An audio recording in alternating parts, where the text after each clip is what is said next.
So Song Yadong, your thoughts on the fight and fighting a young up-and-comer?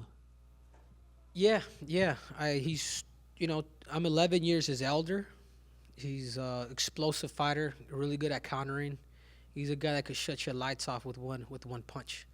But I think the same reason why his greatest gift is also his worst enemy too. That gas he could completely go to straight to E. So I love the fact that they're giving me a younger fighter. I love the fact that my back is against the wall. There's a chip on my shoulder. I love the fact that I'm an underdog because these are the moments where I shine, and I appreciate all of it. So that's what I wanted to talk to you about, right? Like your career, it would be easy for people to think like, okay, Henry's got a couple of fun fights left, and that's what he's going to focus on, like the Dominick Cruzes of the world and stuff. But here you are fighting a guy who's working his way up the rankings and building his career.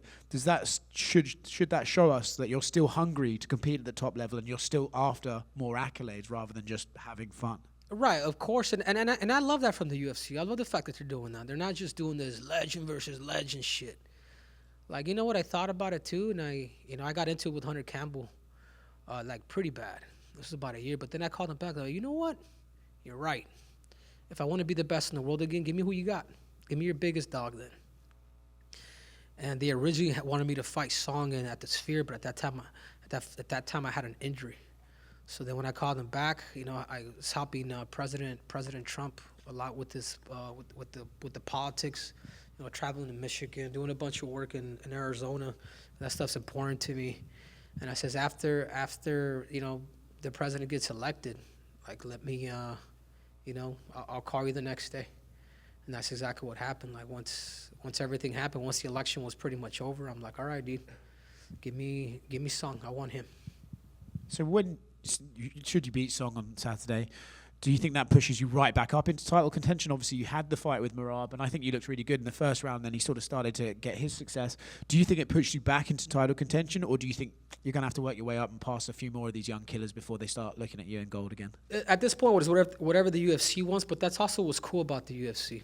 I lost to Aljamain in a split decision. Then at least I won a round against Merab, dude, with the torn groin, where I couldn't wrestle for 5 weeks, and that was a big mistake on my side. Ali, my mentor, they're telling me, everybody was telling me, dude, just be ready. But the hard head in me, I wanted to prove that it was a fight. Sometimes is the risk worth the reward. And then now I look at Merab and what he's doing. I'm just like, fuck, man, this dude's a real deal. He's the best in the world. I mean, not super. I'm not surprised what he did to O'Malley. But where I am surprised is what he was able to do to Umar, man. He did. It's not like he beat him up or he did all that. He out-competed him. He got the crowd involved. He conveyed to the judges that round 5 is mine. You know what I'm saying? It's that grittiness that only like the 1%ers know about. It's the same reason why I got the victory against Demetrius Johnson. There's like an acting involved in there. Getting him to go backwards. Hitting my fist, calling him out as he's going backwards. We forget as fighters that if the fight does go to decision, who can sway the judges, who can sway the crowd, and what Merab's been able to do now is just kudos, man. You gotta tip your hat off. So that's something that just comes with experience, you think, like younger guys? Yeah, I think he went through his bumps and bruises, and I think confidence a little bit there, and then time, his ability of mixing his fighting, from wrestling to striking. Like the wrestling is not the key for him. It's the mixing. It's him understanding his threshold for 5 rounds. You know what I'm saying? This is why you don't see knockouts or TKOs, because he knows just the exact amount to reserve that. And that's Merab's greatest gift, his threshold. Henry, I know that you were kind of teasing flyweight, bantamweight. Why did you eventually pick bantamweight to, I guess, continue fighting in? Man, I got to cut the weight. I think it's pretty, But there is a potential thing that I could be going back down. With the victory here, I don't think there's anybody at flyweight that could really sell the division. I think there's too many dry people at that weight division. And I feel like what I've done in combat sports, particularly the flyweights, is saving that division back in 2020. There could be a resurrection there. How bad of a cut would that be? I don't even want to think about it. I don't want to think about it, dude. It's like I'm short, but man, look at like my back, man. Look at like my body's just I'm thick, but I'm thick boned, dude. Obviously, But it would definitely be a process, and first things first, dude. Get through song, get through the dong, and do it that way. Is that his nickname for this week? Yeah, but the dong ain't long like Triple C. That's all I gotta say. Obviously, Dominick Cruz pulled out and then eventually retired. And I just wanted to know, you guys had your rivalry and you guys have kind of spit back and forth. But can you just talk about Dominick Cruz choosing to retire and then just his career overall? Yeah, I mean that's his decision. He may go back and be like, hey, you know what? Maybe I want my last dance to be done correctly. I don't think he really made those adjustments as a fighter to really understand his body more. You know what I'm saying? Like, I'm gonna give you guys an example. Khabib did a really good job of going through injuries and then adapting and then adjusting. How's it that he could get better? A lot of fighters have gone through that, but I don't feel like Dominic really or ever found it. Whether it was rest, nutrition, overtraining, undertraining, whatever that may be. But other than that, dude, he brought a lot of attention to the lower weight classes. His fight with Uriah Faber, his fight with Cody, his fight with all the alpha males. I mean, that's what really put, the lightweights on the map. And then obviously my rivalry and his, it's probably still not even over, dude. He probably still hates my guts as much as I hate his, But I guess the only thing I can say is I'm glad I ain't fight him because this would have really sucked, dude. And congratulations to him that he just retired. And finally, one for me. I just wanted to know, like, over the decades, like, high-level wrestlers, for some reason, they always get injured, and like their UFC careers are kind of cut short just because they're dealing with injuries. For the most part, you've been healthy through your UFC journey, and you wrestled at the highest level, won a gold medal. How were you able to like escape all the injuries? Honestly, I stretched a lot, man, since the beginning, since I was a kid. And I think that's what saved me from a lot of injuries. I've always been somebody that, as hard as I trained, I recovered quite a bit. And a lot of the injuries was just wear and tear, dude. Like, I remember blowing my shoulder out with Marias in that first round, and that was just from throwing so many jabs from the time I started fighting, so many shots.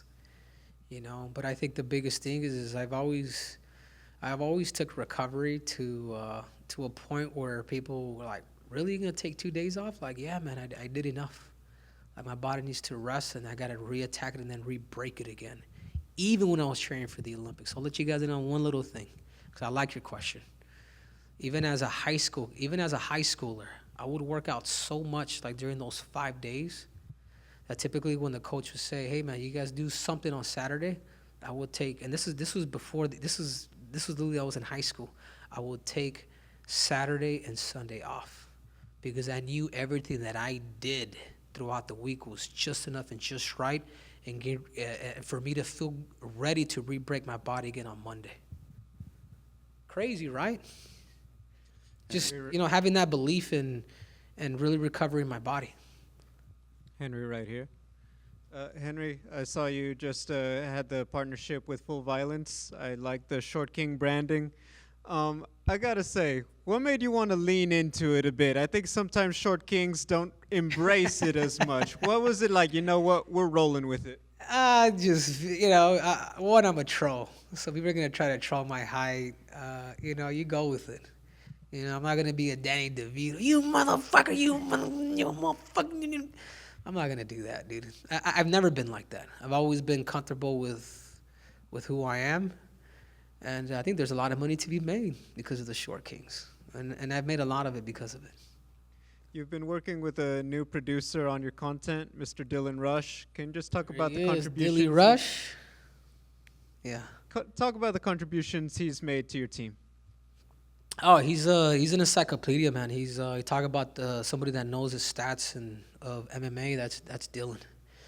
Dylan is he's an up and comer. I feel like whenever the time is ready, he's gonna become his own boss. And I think I've always been somebody to allow people to fly, dude. And if I can do anything to help anybody, become bigger, then that's what it is. Even as a, as a persona, as a troll, it's like truly like the bad guys are really the good guys, man. We create storylines, and I think he's. It's all up to Dylan, man, how far he wants to take it. I think he talked about maybe working for the UFC, but I told him, like, Dylan, you're bigger than that. You could, you don't need to necessarily be.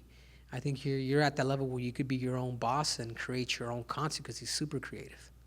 He's got a great future ahead of him. Final question. You kind of. And my next question is how much money did you give? He's the homie. He's a friend discount right there. Henry, final question. You kind of have this friendly rivalry with Kayla Harrison, both two Olympians. She's on deck potentially to fight for the title. If she gets that UFC belt, are you okay sharing the Triple C moniker? There's only one, and that's Triple C, man. I think, and all due respect to Kayla, she's great, man. She's one of the greatest combat. If she does win this belt, she can go down as, top 5.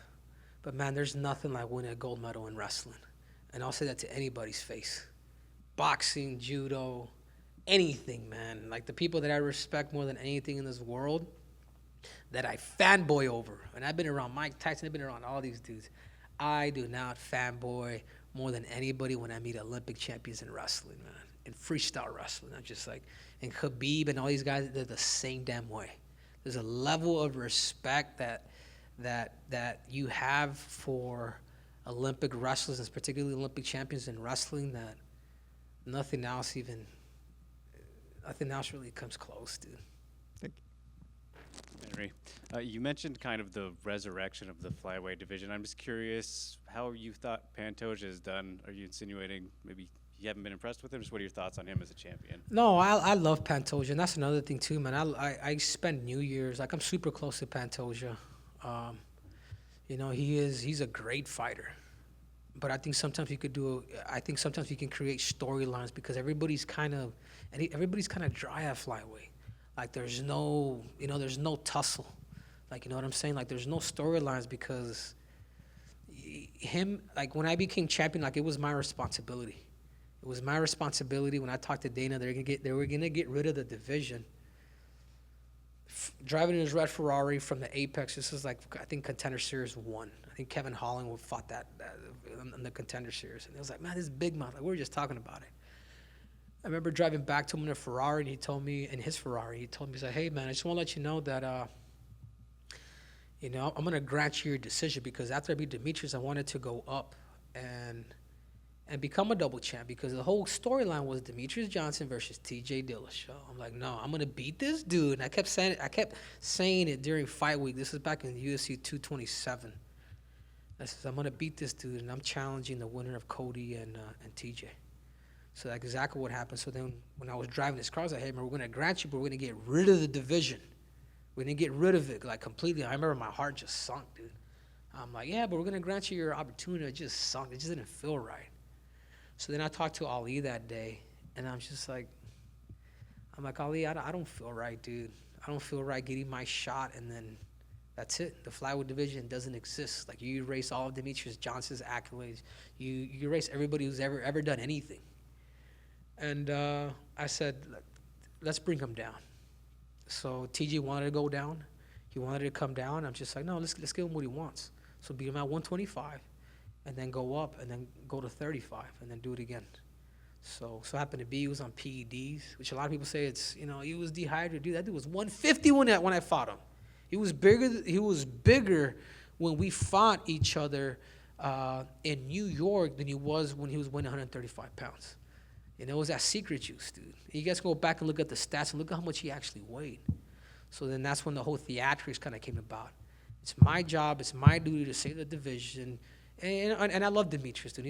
He was so good that there was no storyline because there was no competition. But at the same time, he never really sold it. It was too much of, too much GSP without the accent. So then I took it upon myself. I was like, you know what? I'm going to come out with this snake.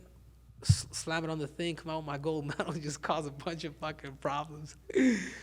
And then that's how the King of Cringe kind of came about. Because then people started saying cringe, cringe, cringe, cringe. I was like, what the hell is cringe? That was a new word to me back in 2019 or 2018. 2019, yeah.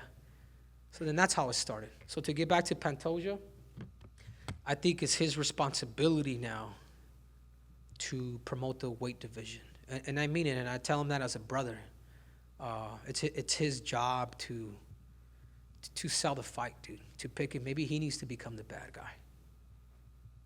It's kind of crazy in hindsight, too, Henry, to look at, the opponents you fought in Dominick Cruz, Aljamain Sterling, and Merab in particular. So I'm curious, man, like, how do you rank them in terms of most challenging to fight, and then how do you rank them in terms of legacy and greatness?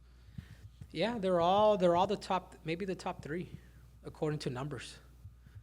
And I'd probably, because of how Merab did me, and the fact that he's beaten all the old and the new generation, and I think for me right now, I'd probably put him up top.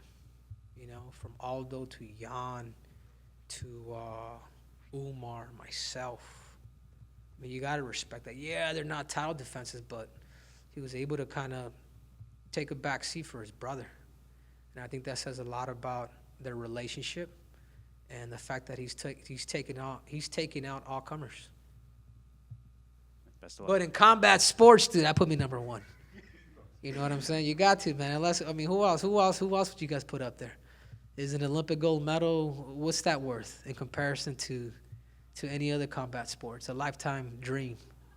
The 2 UFC titles, that's just icing on the cake. Speaking of Demetrius Johnson, he's a Seattle area guy, or Tacoma, whatever, but have you spoken to him at all in the lead up to this Seattle card? Has he given you any words of wisdom, anything? Yeah, he sent me a message, I think it was a couple weeks ago. We just chit-chatted.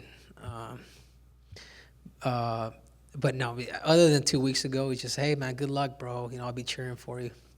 So it's pretty cool that, rivals kind of become friends a little bit. I'm sure he'll have a reaction video after the fight. He'll probably be going crazy for you. Yeah. As far as Song Yadong goes, do you think that standing and trading with him is a good path, or are you going to mix in that Olympic wrestling? This is MMA. And I think one of the things that I do bring to the table is my ability to make adjustments. If I have to sit there and bang with them, let's go. I can go Mexican style too. Let's go. I've done it before. I've done it with Mariah's when I have to. One thing that I do know more than anybody is winning. Despite my last 2 losses, I know what it takes, and I know where I'm willing to take my body, and I know where I'm willing to go. And I think that's the difference in my experience of competition. Thanks. Anything else, Dylan? You have anything? Sean O'Malley? Sure, dude. After this fight, maybe we can do it, but I don't think he would want to, man. I think stylistically, it's gonna be a problem for him. Thank you. Hey, you guys, make sure to go to Full Violence and get the Short King shirt. I'm out. Can we see the shirt again?